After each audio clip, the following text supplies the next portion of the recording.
Bring it over to the edge here, probably not right on the edge. Looks a little bit contrived if you put it right on the very edge. Bring it into the shot a little bit.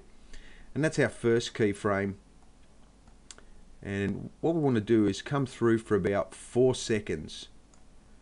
And we don't want it to move too much over that 4 seconds. So we'll bring it through now, probably to about there. So it takes 4 seconds to get to there. We could probably even bring it back a little bit to about there. And that's going to work nicely. And then between 4 seconds and say 5.5, so only about 1.5 seconds, we're going to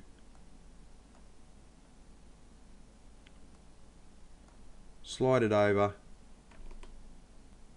just off screen and slide it up.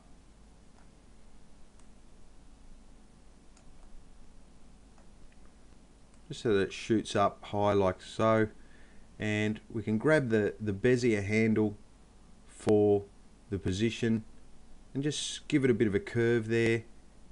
And we'll do the same on this center keyframe here. What we're going to do is right click, we'll bring up keyframe interpolation, and we're going to make it a Bezier, and spatial interpolation Bezier, and go OK. And that just gives us these Bezier handles here. And we're going to slide this Bezier down onto the horizon here and give it a little bit more of a kick, and then slide this one up so that it's nice and straight with that first position. And what that means is that it's going to fly along straight, and then it's going to take off quite quickly in that arc position there. It's going to fly up really quite quickly. So if I come in here, you'll see that our UFO is still on that horizontal position. So if I right click, bring up transform, and this is with the UFO layer selected, UFO pre-comp layer selected, transform auto orient. I can then orient along the path, and you'll see then it'll pop to a oriented aspect ratio or orientation rotation of the path.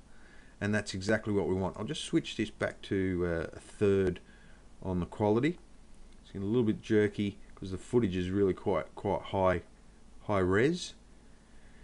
So that's our effect there. It's going to travel along, gets to about there, and then really ramps up speed up to that point there. So you'll see